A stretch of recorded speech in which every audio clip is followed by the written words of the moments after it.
I'm just hiking through the abandoned remains of one of the biggest slate quarries in the world.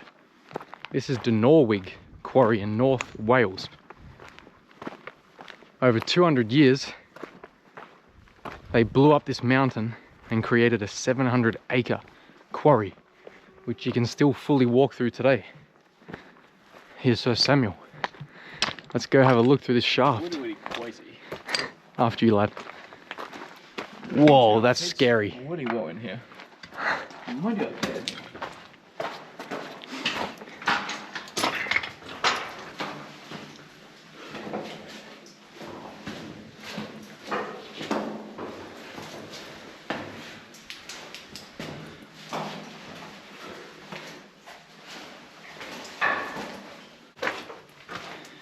In Wales, mining basically fueled this country, as well as provided coal and fueled the Industrial Revolution for Britain, as well as keeping Britain going during World War I and World War II. South Wales was one of the biggest producers of coal, and in North Wales, Slate, which is where we are now. Almost half the population of Wales was involved in some sort of mining. This is crazy, man.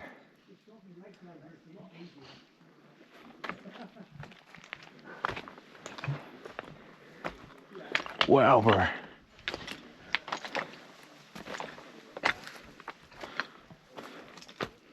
I don't think we're going to go much further that way.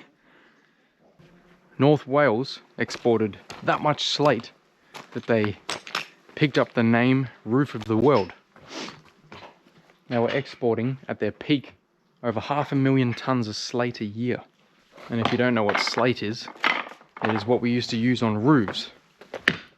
You'll still see a lot of them on some old style houses. They're not really that used anymore. It's more sort of a specialty. But the slate from here was taken on little railways like that from this quarry down to the mill house, where they'd split it up into nice little slates and dress it up. That was the name, the dressers. Put on bigger steam trains and taken down to ports like Portsmouth, which is one down here. And Wales had a few hundred ships just dedicated to exporting the slate all across Europe and even America. So let's go have a look around this quarry. I'll show you some cool things that are still left here. Let's have an explore together. And I'll explain how they used to mine it. Bloody dangerous work, man. Especially here, because remember, this is very close to Snowdonia, which is the biggest mountain in Wales. And it does snow here. So it gets freezing. And it's very wet. So conditions would have been horrendous. Now, from what I've read, the teams of men usually made up 2 rockmen, a splitter and a dresser. And after they used like TNT, gunpowder, to blow up the mountain face, the rockmen, which is crazy, they'd have these ropes, and like monkeys, they would climb up the face and usually take with them like a little bar, little jammy bar, and they would pry off the wall any of the loose rock. Crazy dangerous, because like if any rock is above them that's looser, just falls straight down on the head. So there was so many casualties. And they'd pry the big bits of rock off like this. They'd come crashing down, and then you'd have a splitter on the ground with a hammer and chisel. They'd split the rock into manageable sizes. They'd load them into the little crates on the railways, and then a steam train would then take them down to the mill, where they would have the dressers, and the dressers would obviously dress the slate up, ready to get exported. That says it's going to Narnia. Does it? Yeah, look. Oh yeah.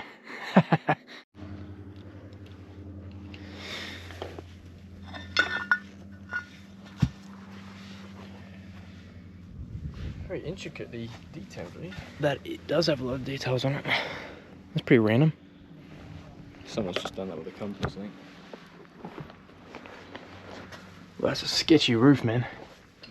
Yeah, it looks that is ready to fall. That's why they removed the roof from most of the ruins, because I think that was the first thing to go. Yeah. And the hardest to maintain. Well, let's continue up, and we will continue the story. Like literally just shut on the Friday and go home, leave it as is. Yeah. That's what I like about places like this. There's the old winch system to pull this huge, you know, cart up and down. Massive, massive, these big wheel drums with the huge cables connected to them. Let's get over to this one. This wall you can see is the rail, another railway. That's the like retaining wall that's built for the railway on top of it. There's Sam there, and Sam is 8'3".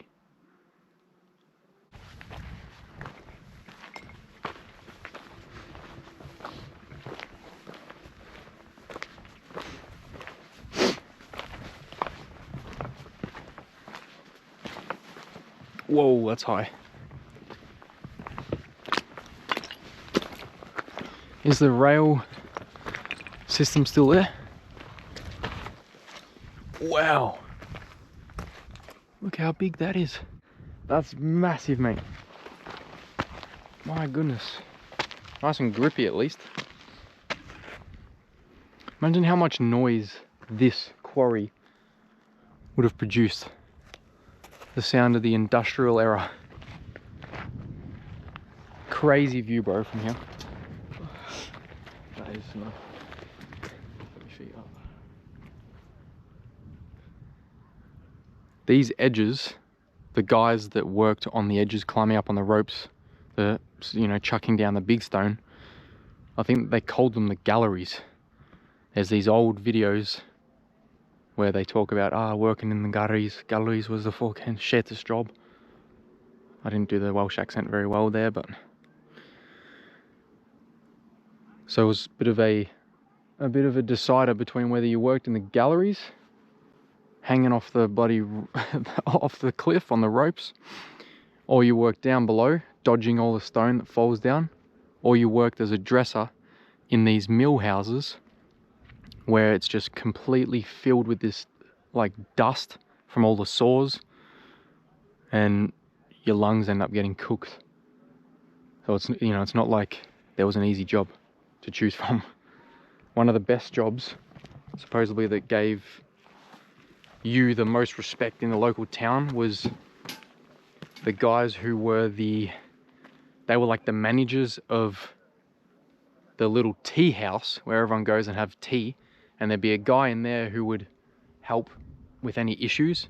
If people were arguing about, he took our stone so we couldn't reach our quota. I forget the name of it, but they had sort of one of the most respected jobs because they could just chill kind of in the tea house and then manage any, you know, political issues between the different teams. But from everything I read, the camaraderie was fantastic. If some teams hadn't reached their quota of slate, which means that they weren't basically going to get paid for that month, the other teams that had reached their quota would drop back and help them. But man, they didn't get paid much at all. Far out for the crazy hard work that this was. It's not like you're going to become very, very wealthy.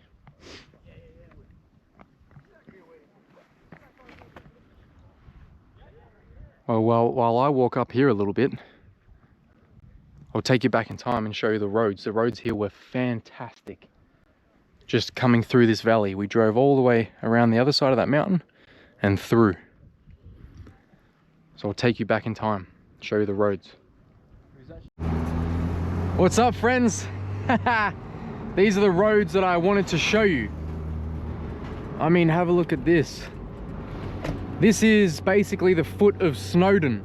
Snowdon is the biggest mountain in Wales. So it's absolutely amazing. I'm blown away by these roads. It's so much fun. And it's beautiful weather today, man. Woo! Like, look at this. Look at this.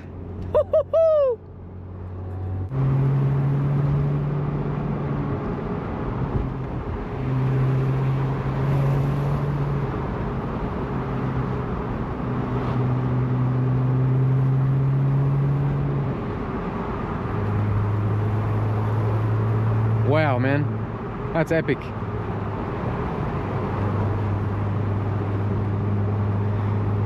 I say this is the nicest road because it actually has a very decent double lane. Most of the other roads we've been on that are through the mountains, they're single lane. So this road for cars and motorbikes like that would be epic.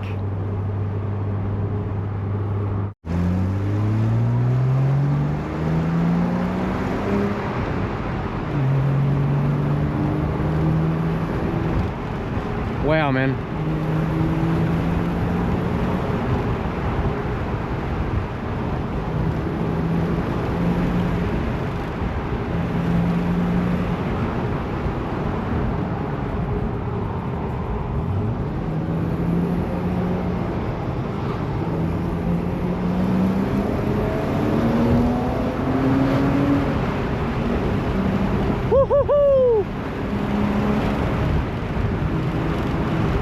Wow.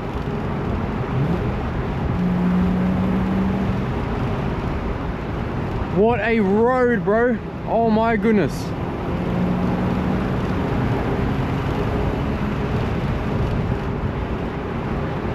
Wow, lad.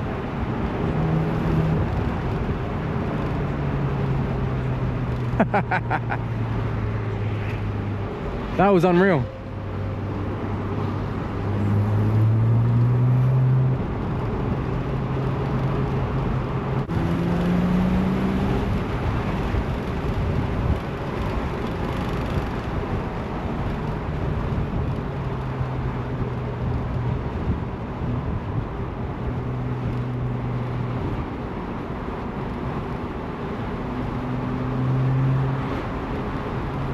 Wow, what a pleasure to be driving this today.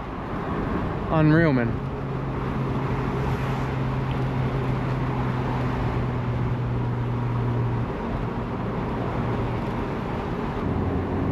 Wow, man, look at that. That's it. That is the abandoned mine or quarry that we're exploring today.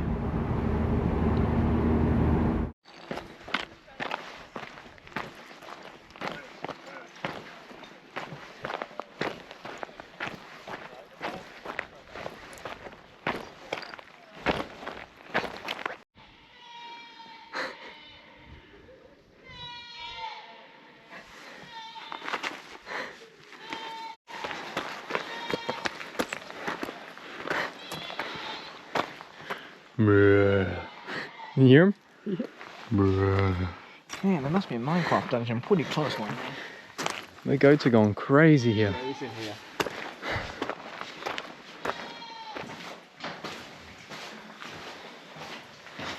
It's gonna get dark.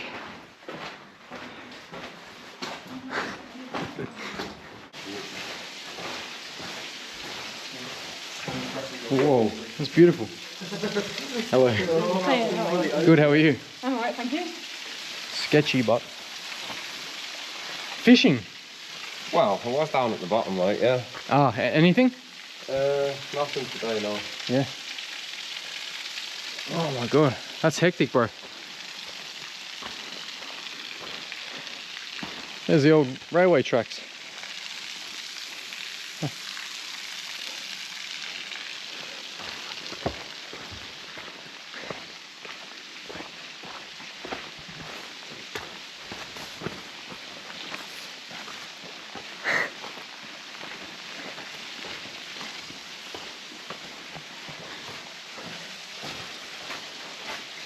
Wow.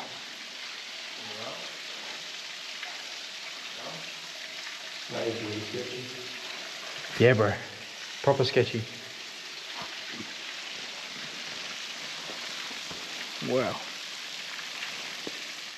The acoustics are pretty crazy because you can hear people talking normally, like, Yeah. and you can't see.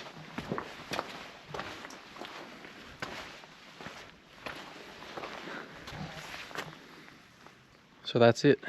One of the biggest slate mines in North Wales, but also the world. When you come to these places and you learn about the history and the significance of especially the mining here, man, Wales deserves so much more respect, because if it wasn't for them, England probably wouldn't have been as big as it was. They literally fueled all of it. So the Welsh, and especially the communities that were built around all of these mining areas and stuff, not only the men that worked in these places, they deserve a hell of a lot of credit, man. And then by the early mid 1900s, obviously World War I, World War II, a lot of the men had to go off and fight the wars, so these all slowed down a lot. And then we have things like tiles start coming in and getting introduced into the industry. Concrete tiles, a lot easier to produce, less labor intensive, doesn't cost much. So the old golden era of slate mining basically comes to a halt. And then you're left with these insanely massive scars in the mountain, which it's not exactly beautiful, but it's strangely nice, even though it's like pretty damn ugly in a way. But yeah, I don't know, there's something very strangely beautiful about it.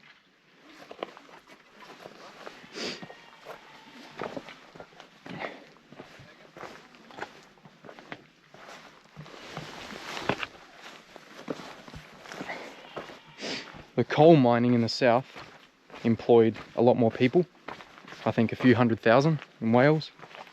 The slate mining in the north only directly employed like 17,000 people. But then you get everyone else who's, you know, cleaning the work clothes, people that are working on the shipyards loading stuff, people sailing the ships around the world. So you can definitely say almost half of the Welsh population was directly or indirectly involved in the mining industry from the late 1700s until mid 1900s. So 200 odd years.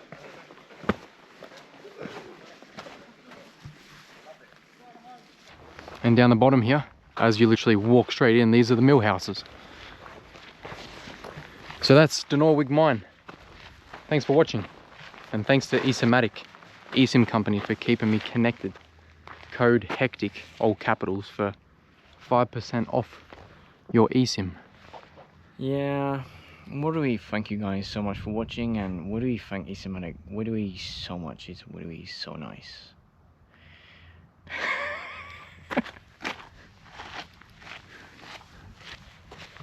See you later, kitten. See you in the next video, which will be the castles in Wales, built by King Edward I. It's an interesting story. So see you in the next video.